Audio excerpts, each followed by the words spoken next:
your personal opinion of pros and cons of the e-collar. Pros and cons. So I feel like I've gone a lot on the pros. Yes. Maybe I'll start at the cons. So cons, and I guess it's less now because I see the bright light now, but in the beginning I was like, well, he's responding when he's wearing the collar, he's not responding when he's not wearing the collar. Mm-hmm. So hence we got the collar that was the 4 prongs that allowed a little more time, because I think what was happening was we weren't catching him in the act of doing the behavior with the zap. So like I'd have the collar on for 2 hours and I would take it off, and then he would start acting out, and you told us that we shouldn't give don't tell him to drop if the collar is not on. Mm-hmm. And I was like, well, that's impossible. Like the collar has to be on 24/7 if I'm giving that command, because I don't know when he's going to steal things. Mm-hmm. So that's when we got the other collar, and then we were able to truly zap him in those moments that he's really being mischievous or that he's not behaving. Mm-hmm. And I think that I don't know, a couple weeks, how long that took, but so I guess one negative, but now I feel like, again, like yesterday he didn't wear the collar at all yesterday, and we had no issues responding appropriately. So at some point it clicked in his head that this is what you're saying and I can't do this. Yes. So that's one. Duration aware, it is somewhat annoying now that when he's wearing it that we have to shift it every couple hours. Mm-hmm. And we're bad, sometimes we don't. Mm-hmm. But just being, if you get the prolonged wear one, to be conscious to shift it, because they can, have, irritation and issues from the pressure of it, from wearing it for too long. Correct. So I guess, versus just having a dog running around with nothing, like to be conscious in your head that I need to keep shifting this so it doesn't hurt him, like that, so that doesn't happen. Right. What other negatives? In the beginning, it was a little annoying having to, collar the dog up, company's coming, you wait outside, you can't come in, I gotta collar my dog up, but again, that's even gotten better. I mean, we're still working on his jumping, because he still gets excited, but he does really good now with staying away from the door as someone comes in, letting them take their coat off, take their shoes off. Mm-hmm. Today he kind of lost it a couple times, he kind of ran. Yeah, but he loves you. So. Yeah, he loves you, so he kind of, and it not ran to an excitement, happy to see him.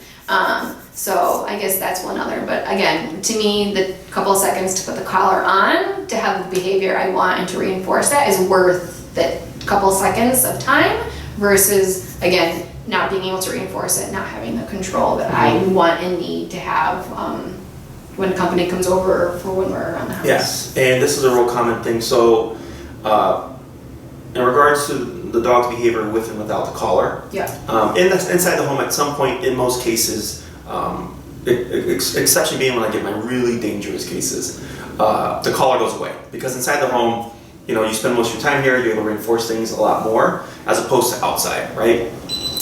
I lost that train of thought. So in the beginning, he's wearing it a lot, right? Yeah. As you condition them more and more, because it's very important that when you say drop, that you always have a consequence for it, because that's what makes it effective when the collar's not on, right? Yeah, that's what that was hard for us. Yes. So that could be, maybe another month, a couple more months, right, of having to do that. Now, let's say you get to that point, but when people come over, you just feel better having them collared up. There's nothing wrong with that. It's not like people are like, when does the collar go away? It's a training device, he should be trained, blah, blah, blah. You have to understand, we're dealing with an animal that can make his own choices. And much like with people who, if, let's say I'm on the expressway, going 75 in a 60 mile zone because there's no cop car, as soon as I see that squad car, I slow down. Yeah. As soon as I pass it, I speed up. So even as humans, we do play with these boundaries. So it's why wouldn't we expect the dogs to? But that's fine as well.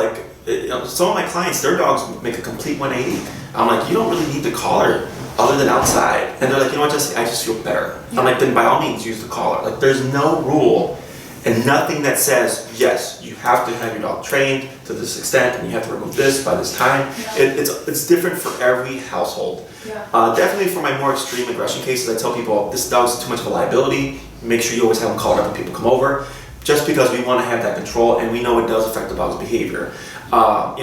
Dogs aren't stupid, they're smart, they can learn to recognize when the collar's on and off and stuff. In your case, it's really minor. stuff. You know, where it's like, yeah, you know, Which to me, I didn't know that. Like, I thought I had this like aggressive like dog that like when you came and said it was minor, I was like, no, this is not minor. This is major. What makes it look major is, of course, his size and you know, first-time dog owner.